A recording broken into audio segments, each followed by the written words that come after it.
You're listening to a Mash Those Buttons podcast. Visit mashthosebuttons.com for a full podcast schedule.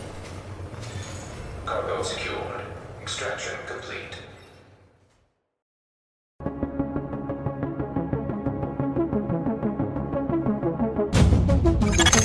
Intelligence system analytic computer is activated.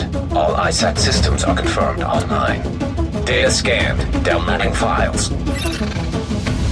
What's up, guys? You're listening to episode 76 of SITREP Radio, giving you the news and other happenings in the world of the Division.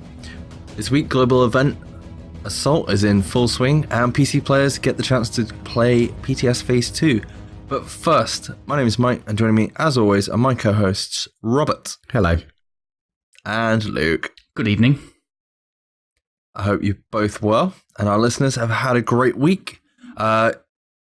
In case you don't know already or haven't seen it on socials, we did actually get a chance to sit down and record an episode of In Orbit with Jorge, who's a part of the Mash Those Buttons family, and we were talking all things Destiny, from the TWAB, as the Destiny people like to call it, and the raid, and you'll hear some of our thoughts on Destiny, and Luke's especially.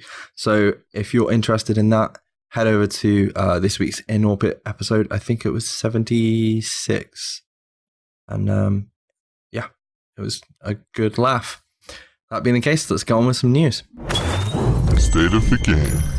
So, global event Assault is out this week. Luke, can you just give the listeners a very quick reminder of what GE Assault is and the modifiers that are active throughout the event and the rewards?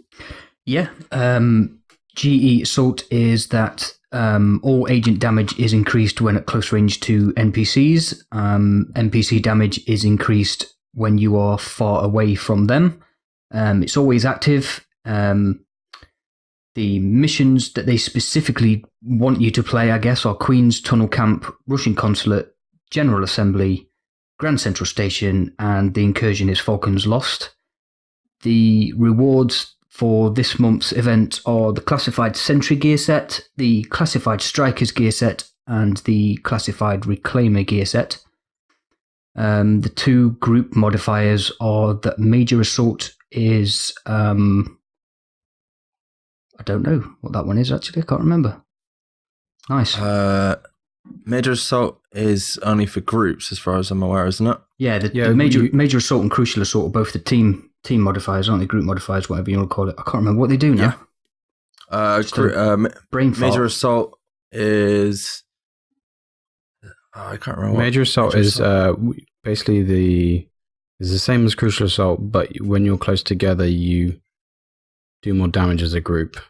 Crucial Assault is you do more damage closer to the enemy, but the enemy also has increased damage when they're further away. Brilliant. And when your team is further apart, I think. Oh yeah, because you get that little shield, don't you? When as a team you're closer together. Yeah, good save, Rob. Thank you. I proper brain freeze them. Sorry about that. Yeah, I did, and we've been playing this week as well. Yeah. Now the masks this time are not tied to the leaderboards, which I will echo Marco Styles' thoughts and wonder why they ever took the time to delay this global event, since the leaderboards don't seem to have changed other than the fact that the masks are no longer tied to them. But hey, whatever. And the missions the commendations that you now need to complete to get the masks are as follows. To get the clown mask, you need to do the no surrender commendation, which is complete all crucial or major assault missions without going down or dead in World Tier 5, hard or above. Leave no one behind will give you the piggy mask, which is complete all crucial or major assault missions without using medical skills on World Tier 5, hard or above. That does include the medical super. And the hockey mask is LMB Slayer, which is kill 500 LMBs during crucial or major assaults on World Tier 5, hard or above. Which is the only one I'm going to get. And just to point out, I'm pretty sure this is right, that if you are trying to do any of the medic skills, it applies to your whole team. So the minute one member of your team goes down, that's pretty much it for the run. Yeah, right? The happy mask is achievable solo, assuming you can actually do Falcon Lost solo. The Leave No One Behind, which is the piggy mask, that one is group play. So 2 agents or more. Nice. Yeah. That being said, how are you finding the global event, guys? Rob? I'm really enjoying it. I wasn't the first time I played it, but I've slowly warmed to it. So you said to me, I hated it. I was like, how the fuck can Leeroy Hemsley hate this? Yeah, you'd think that my sort of aggressive playstyle would suit this, but it kind of doesn't, because everyone's being aggressive, so there's no one to heal me. I guess that kind of makes sense. So I just go in and die. No one's there shooting a heal at me. Yeah, I must admit, I joined you, Luke, on Tuesday night when this got released, and you were in Queen's Tunnel. Correct. And we had a friend of ours in chat, and I spoke to him the next day, and he was like, "You guys actually enjoying playing the Division?" Because there was a lot of frickin' swearing, like, because we were right at the end of Queen's Tunnel, and it was just me and you doing it, and for some reason we kept getting fucked off. Well, I kept a secret from you in that mission because I didn't read one of the commendations correctly, so I wasn't actually running any heals, but it didn't matter because you were, so it would have made fuck all difference if we'd have completed it or not. Oh, so you were trying to get the commendation, and I was right. Oh fuck! I didn't realize you should have said. No, I didn't realize it mattered that you were healing. I thought it would still give me the commendation, and just not you. But apparently they've said no. It's everybody in your group cannot use heals. So I was fucked either way. That makes sense now. Why you were dying so much? I was like, why is he dying so much? And then you weren't using any freaking. No, that makes total sense now. But yeah, it was good fun. Apart from that night, but I definitely kind of feel like that first night was adjusting to a complete different style of play, which we had to kind of, for us, learn how to play like Rob. Yeah. But then Rob couldn't play without us because he needed a healer. So, well, not that that makes much difference 90% of the time anyway, but yeah. I think everyone's enjoyed it so far. I'll tell you what, having Rob on our team is good for. You know the Agent Revives commendation? I'm nailing that one. Too die Has anybody got a full set yet? No, I'm close. No. Well, of course you're bloody close. Yeah, Mr. RNG over there, who's had half a day off work. Yeah, I've opened 10 caches and almost got a full set striker. Mike, why don't you tell the listeners what you got from 10 caches? I can't remember what each individual bit was, but I opened 10 caches over 2 days. Six out of those 10 caches, I think I had 3 of them were triple loot drops as well. No classifieds out of 6 of them. So that means my RNG so far has been 40%. Rob's first cache, 100% on a triple drop, wasn't it, Rob? Mike, I haven't had a cache that hasn't given me a classified yet. Just want to point that out. Fuck you. But I am seeing this on Reddit. It seems to be like a common thing. Like I saw somebody put out, he'd done 20 caches and only 10 of them actually dropped anything. So this does seem to be a widespread thing, as if they dropped everybody else's RNG apart from Rob's. Yeah. I'm getting everyone else's loot. That's what it is. We did get a complaint. Sorry, I was going to say, we were in chat with I Am King, weren't we, last night? And he was like, just take the exotics out. And I kind of understand that thinking. I know you don't want to, but you'd have more of a chance of a classified dropping. Anyway. Well, you wouldn't, because if they keep the drop rate at the supposed 50% that it's supposed to be, if they take the exotics out, you just get more gear sets that you don't want. So it doesn't really matter. At least with exotics, you've got a chance of maybe getting a god rolled urban MDR or something, which... They should just take the normal gear sets out. Just exotics and classifieds. Yeah, I gotta be honest. I'm at the point, especially with my RNG, because, like, for example, if I only played what we've played so far this week, that's 10 caches. And I know that's a lot. Not a lot for some people out there that will probably get 20 to 30 caches before the end of the event. But there's going to be like a load of casuals out there. And if that's what they're getting, they're going to get like 4 or 5 pieces of gear and that's it. They're not going to be able to get a full set before the end, the event ends. I'm not being funny, but from 10 caches, you'd be incredibly fortunate, even at a 100% drop rate, to get a full set of 6, wouldn't you? So 10 caches is not enough, is it? You need to grind a bit more. Sorry, but Says Rob with almost 2 full sets, but there we go. yeah, almost. I've got a 5 and a 4. That one that you want's going to take ages, like my final measure backpack that dropped the day before the new global event started. You say that. We'll see what happens later. Eh? Yeah. You're exempt from all these statistics anyway, Rob. You're just a freak. Yeah. You're like the bar that we're just kind of like calculating everything to. I'd like to hit him with a bar. I don't know about anything else. Hit him with a bar. That's what I said. Sorry, that was a bit brutal. That being the case, what's everybody found to be the best place to farm global event credits? Roberts, you were about Lexington earlier. I was playing Lexington earlier, and I think that's quite good. It's because with the assault on it, with my 6-piece Lone Star, we were shredding through that. I did like 2 runs in under 15 minutes, and you're getting 800 each, so it's pretty quick. We played, as in me and Luke played about an hour of a mission or an incursion that Luke doesn't like very much. And I've said several times, should we go do Clear Sky? It's like, fuck no. It's my least favourite incursion. Which one's that? No, Clear Sky, my least favourite incursion. It's awful. However, running around in a team of 4 with the Assault Global Event modifiers tagged in and a 6-piece Lone Star is fucking good fun. Yeah. It's still brutal though, isn't it? Yeah, I was dying. I was dying a lot, but it is really good fun. Yeah, so from Clear Sky, you're getting about 925 global event credits.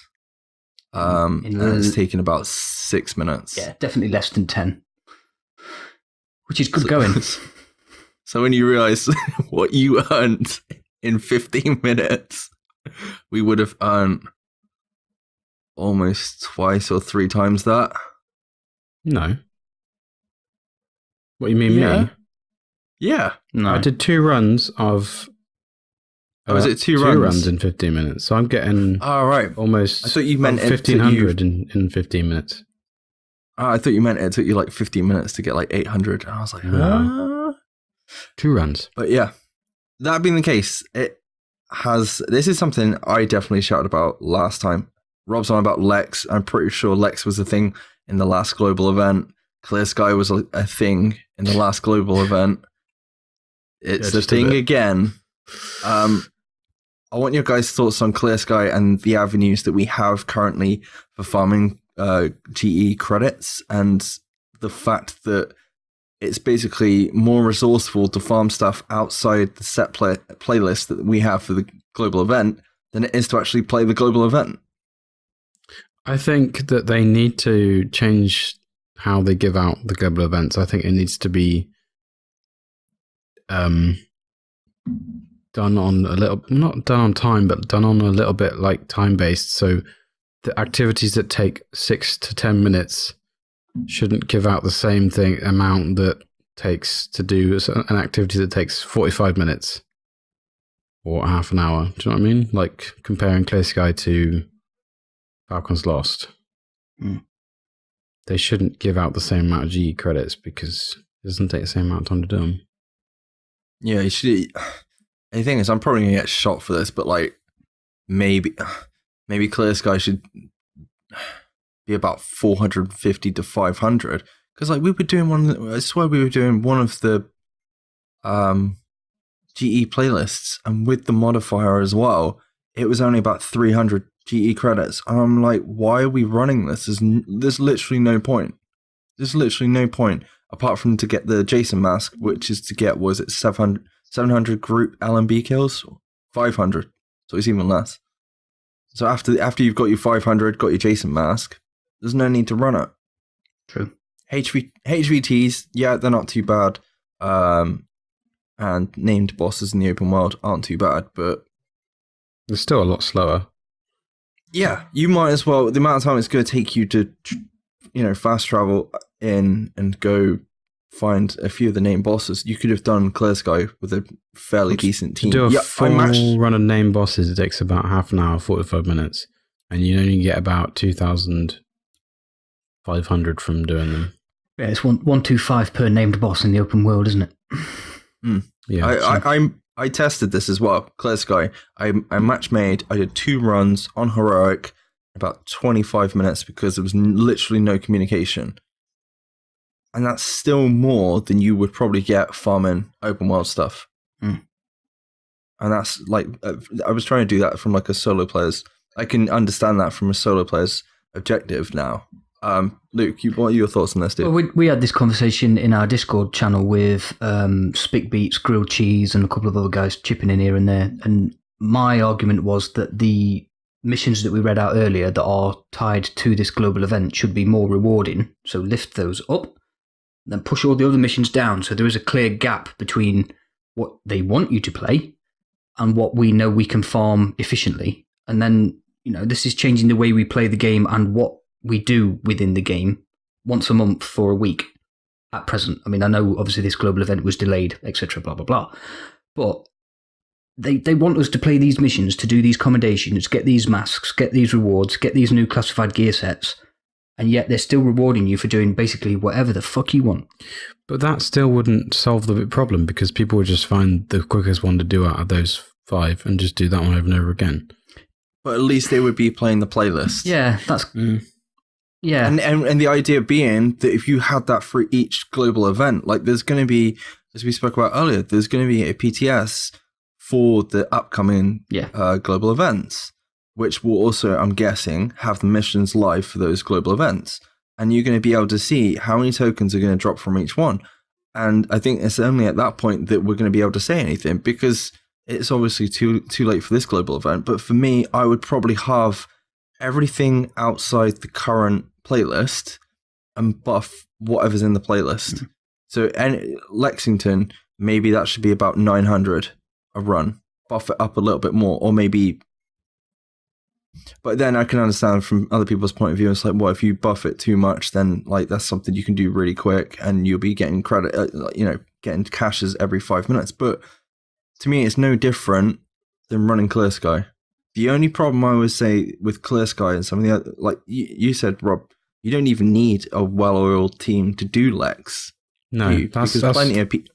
That's why it's kind of good. If you're on your own and you're just matchmaking stuff, Clear Sky is probably not the best thing to do. No.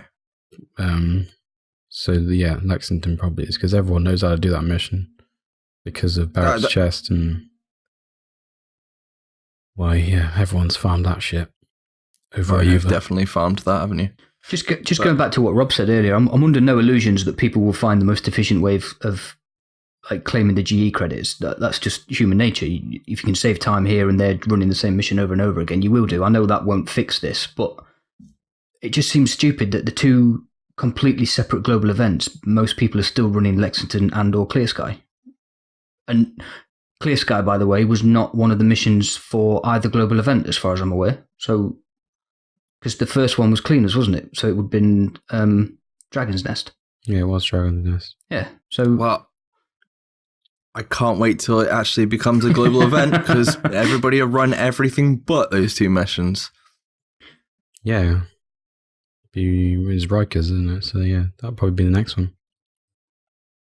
I think that's to be honest, it's the only problem at the minute with the global event is just there's 2 missions that are being farmed to death. Hey, I haven't got no problem with it because I enjoyed it last night and I got 10,000 Phoenix credits and what was it, just over an hour? Yeah, it's not Phoenix credits. GE global event credits. It's kind of hypocritical of us to sit here saying it's broken, and yet we were doing it for an hour and a half last night. But still, it's, I want those classes. But if there was other stuff viable, yeah, absolutely, we would be doing it. Yeah, I'd quite like to get more of the commendations nailed out, and I am not going to do it while I'm farming Clear Sky. So, rip. Okay, that being the case, PTS Phase 2 has been released today for PC players, today being Thursday the 5th of October. The console PTS should be live from what we hear next week after this week's global event has ended, but we're still actually waiting for confirmation on that. My guess is Phase 2 being released on PC this week.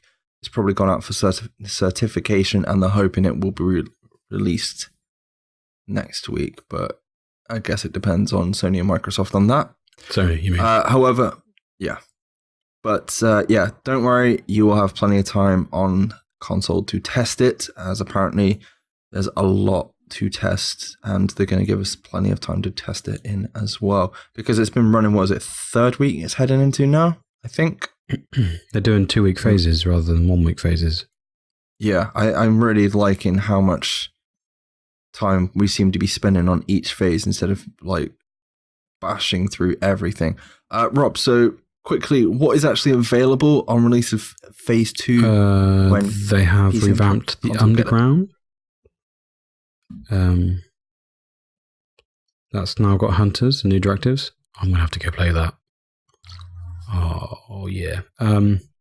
Resistance Horde mode is not completely unlocked. There's more stuff to be unlocked, but in the coming weeks. But it's there because I've seen Marco Style play it. And finally, the Westside Pier alerts are available. Cool. Yeah. We also have Alpha Bridge and Tactician's 6-piece bonuses are now live on the PTS as they were previously hidden. So, Luke, can you give us a very brief description on what the hell, because even I'm a bit freaking mystified by what these are. Okay, so I'll read the screenshot of the Tactician's 6-piece gear set word for word. Using a skill while at max bonus will reset the skill power buff but will raise the cap to 60%. Using a different skill at 60% has a 50% chance to set the buff power back to 30% and keep the cap at 60%. This chance is increased by 10% for every 2,000 electronics. That's a lot of percentages. That's a lot of percentages, yeah. I'm going to have to read that again to understand it, I think. Maybe more than once. Yeah. The Alpha Bridge one is even worse. Right, go.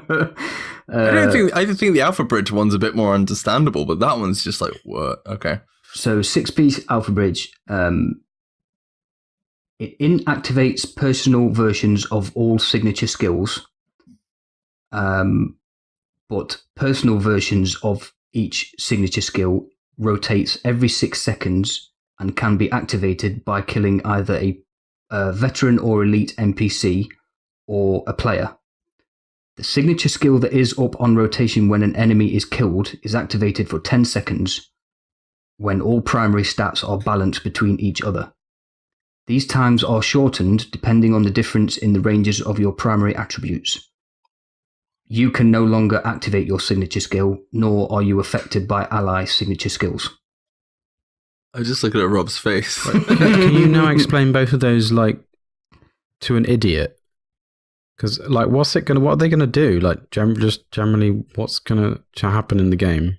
Well, so it looks like the guys on State of the Game, Terry, Keith, and Petter, specifically spoke about Alpha Bridge. What they're going to do for PTS Phase 3, because they couldn't quite get it done in time for Phase 2, was the Supers and Alpha Bridge will be tweaked slightly. So, I mean, basically, if we use TAC for an example, it will be almost like the Lone Star Berserker. So you'll pop a mini TAC if TAC is on rotation whilst you're killing an NPC.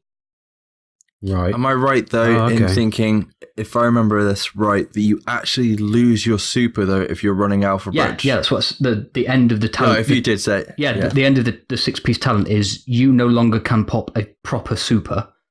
But if we're all running as Team SITREP, if you two pop Recovery Link and I'm down, it won't pick me up. I can't get a super. I can only get these mini supers. But technically speaking, I could have a mini super every 10 seconds. But it's randomized. It's rotating, so it'll be green, blue, yellow, and it activates whichever one is on rotation as I kill the NPC or the agent. Rob, your thoughts on this? That affects the whole of the team? No. I don't think so. No? It doesn't say. Okay. I'll be honest, when they were talking about Alpha Bridge on State of the Game, I was really excited for it, because anything that makes it anywhere near Lone Star Berserker to me is a fucking brilliant idea because that is hell of fun. It does sound fun. Can you now explain to me the tacticians? Because I don't understand what you just said for that. It didn't make any sense. I just heard a load of numbers. Is it just increased electronics if you use a different skill, but you have to use, but it's only a chance of getting increased like electronics plus different. So every time you pop a skill, you got a chance of increasing your electronics. So right? Yeah, you tax a full tap stack is 30%, isn't it? Yeah. So if I'm at 30% tax stack and I pop a skill, yeah, there's a chance to double it. The first time you do it, it resets your skill power to the 0 buff, but it raises the cap to 60%. If I then wait to pop another skill till I hit 60%, there is a 50-50 chance of it either setting back to 30 or staying at 60. So what was the extra 10% thing? Was that did you have more? So the skill? the 50% chance of it switching either way increases by 10% for every 2,000 electronics you have. Okay. So it's obviously more electronics, the more weighted it is in your favour. So if you can get to 100%, then you're always going to get that extra 60. Okay, right. Yeah, but 100%. I understand now. 100% would be 20k electronics, which is impossible, I think, isn't it? Yeah. Because you're increasing the chance by 10%. You're not in. Depends if it's multiplicative or not, doesn't it? So if it's 10% of 50%, that's 5%. If it's 10% on top of the 50%, that makes 60%.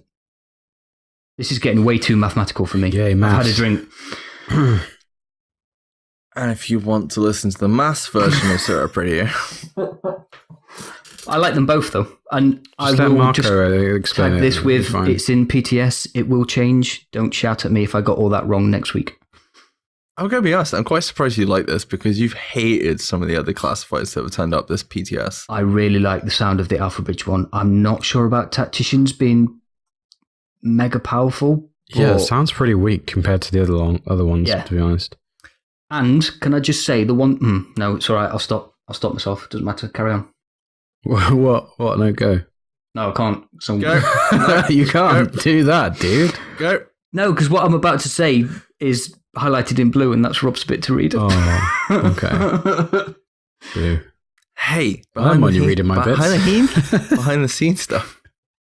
That being the case, there have been some balancing changes that have come into effect with Phase 2. Roberts. Big Alejandro's damage has been reduced. We all knew that was coming. Because it's OP as fuck. And only procs when shooting near that's really putting me off. Only procs when shooting near a target instead of firing in the air to get it to proc. I didn't know that was the thing. Nomad damage resilience is lowered to 60%, as it was way overpowered in PvP, but should now be balanced for both PvP and PvE. The minimum and maximum percent damage bonuses on gloves has been increased for most weapons, excluding shotguns. Yeah. And no, not. I don't think it's excluding shotguns. Apologies, it's my fault. I meant to write pistols. Yeah, no, that makes sense because pistols and MMRs are quite high, like 12% compared to the rest of them, like 6. Yeah. Finally, we'll be able to play. Finally, we'll be able to obtain detect from deconstruction. Boom. Mike. Go. Now. That's really off-putting now. They have actually issued a focus for testing this phase, which is pretty much a case of, guys, please test everything that has been added in Phase 2. But I will just very quickly run down. So definitely go test the resistance alerts over on the West Side Pier, global events that will be coming in the future, the new underground revamped fancy business with the new old dance floor back in it. Woo. Gear set changes. I'm sure you'll hear more about those over the coming weeks. More balancing changes to the existing ones. And finally, resistance waves 1 to 15 will be tweaked, and they will have endless difficulties that will be coming in the future PTSs, I'm guessing. And I did say global events, but yes, as we have mentioned, global events 3 and 4 will be tested on the PTS and will be coming in the coming weeks. So please expect more information on that fairly soon.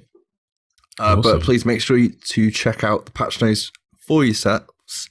For yourselves. And if you have any issues or bugs, please make sure to report them over to the official Division forums. That being the case, before we move on from Phase 2 or the PTS in general, guys, is there anything that we feel needs to be looked at or is a major issue for the PTS? I know we talked about the optimization station this week. Sounds like they had a lot of feedback and that's going to get tweaked. So anything else you guys can think of? I'll just start one straight off the top of my head. I'm not 100% how things have changed with Rogue 2.0, but as far as I'm aware, accidental rogue is still a thing with regards to the timer. Unless anybody wants to correct me on that. I think it needs reducing. Still. You can't go accidental rogue. Yeah, how do you mean? You have to press the button. I think you need to explain yourself. Accidental rogue chasing people. Or can you not do that? You can't do it without pressing the button. The only thing you can do is kill someone in a down state, but that's not going to be accidental. Well, I did say stop me from... They've fixed that as well, Rob. Have they? That's in the patch notes. All right. Because I see that was on one of Marco's videos, so that's the only reason why I know about it. Yeah, they've tweaked a couple of things for the new Rogue 2.0 in PTS 2 because they've fixed the glitch for repeatedly cutting the rope to stack your manhunt. Oh yeah. Yeah, we said that last week, didn't we? But yes, apologies about that. We haven't had a chance to sit down and play or go in the dark zone, have we, Rob? So No. I have, to be honest, I haven't looked at any videos. I don't tend to do that. I'm not on PC, 100%. It's scary. Yeah, dark zone PC. We need Luke. Luke's coming. I'm not on board next week. I'm not going. You're not doing it. I'm not doing PC PTS now. No console. You not. Oh yeah, dude. Try and keep me out the dark zone on console PTS. Okay, I will. You'll fail. But I'll try. We'll message your other half. It's not allowed to play on the internet this week. You leave her out of this. That being the case, that's pretty much all the news and thoughts from us really on this week's stuff. We do have a question. Just one. Yeah, it's a bit convoluted, but okay, we'll kind of get into it. Captain El Capitan, as we like to call him, over on our Discord. Can I just say really quickly, since we've mentioned his name, check out his Twitter this week because he put an unofficial agents calendar out with quote-unquote sexy selfies of fellow agents from Twitter. It is pretty funny, to be fair. Shout out to Capitan. That being the case, he asks, do you think running the GE for more than a week is a viable thing for hardcore gamers because it would it would sure help the casuals, and we also need more events per month to bring back the players, so maybe run 2 different GEs per month. I think running more than one a month would be viable. I'd like to see it. I don't want it at the weekend. And if anything, this past Tuesday has proved anything. Servers are full, man. Yeah. But that's also a bad thing from my point of view. But there we go. It shows how far we've fallen. What? That being the case, do you guys want the GEs running for more than a week? I think this isn't. Once 1.8 drops, I don't think the lack of classified is going to be a problem, because there's going to be lots of other ways to get them. Sorry. So no, I think what they've done is spot on. It's going to bring a lot of people back every month. It's going to be like a bit like Iron Banner and Destiny. I think it's spot on. Maybe they could do the odd. I know Mike doesn't want it on the weekends, but that's when a lot of people play, bar Mike. So I think weekend events would be a good idea. I've said that in the past. If I had the same RNG as some cunt, I'd be. Oh, is that my nickname when I'm not around? Some cunt. It's your Chinese nickname. The only thing I was going to say where a weekend global event is concerned is if they run it the same way as they do the double XP weekends or the free play weekends, it's 4 days. So you get Friday and Monday thrown in as well. So I get to play Monday. Yeah, but not everybody's as whipped as you. Some people are allowed to play the PlayStation at the weekend. Boom! All right. We all got problems. Speaking of weekend, Mike?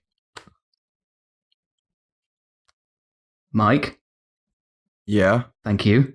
How was your Saturday night? It was pretty good. Apart from my fucking internet dropping out every fucking 2 seconds. Well, after we recorded a very special episode of In Orbit with Jorge, we decided to go and try the free Fortnite update on PS4, didn't we? Yes. No, you decided to try it. Well, we tried it. You just sat there and drank your way through a bottle of rum, didn't you, dude?